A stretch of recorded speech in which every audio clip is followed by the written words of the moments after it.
بسم اللہ الرحمن الرحیم۔ محرم الحرام کا مہینہ شروع ہو چکا ہے اور اس مہینے کے جو مسنون اعمال ہیں وہ دو ہیں۔ پہلا عمل 10 محرم کا روزہ ہے۔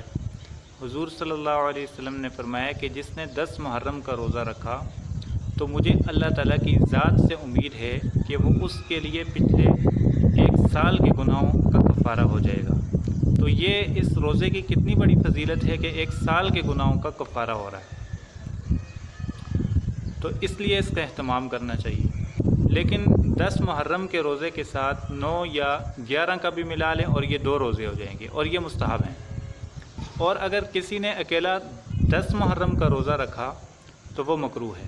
مطلب یہ ہے کہ روزہ تو ادا ہو جائے گا، ثواب تو ملے گا، لیکن چونکہ حضور صلی اللہ علیہ وسلم نے فرمایا ہے کہ اگر آئندہ سال میں زندہ رہا تو میں اس کے ساتھ 1 روزہ اور ملاؤں گا، تو بہتر یہی ہے کہ ایک روزہ اور ملا لیں، 9 کا یا 11 محرم کا۔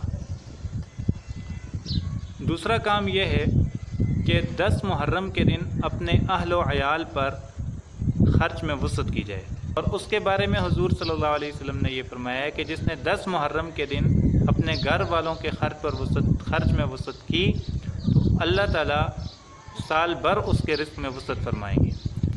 تو یہ حدیث اگرچہ سند کے اعتبار سے ضعیف ہے، لیکن علماء اکرام نے فرمایا کہ اس کے اوپر عمل کیا جا سکتا ہے، اور ان 2 اعمال کے علاوہ جو محرم میں منکرات ایجاد ہو گئے ہیں تو ان سے اپنے آپ کو بچانا چاہیے۔ اللہ تعالیٰ سے دعا ہے کہ اللہ تعالیٰ ہمیں عمل کرنے کی توفیق عطا فرمائے۔ وآخر دعوانا ان الحمد للہ رب العالمین۔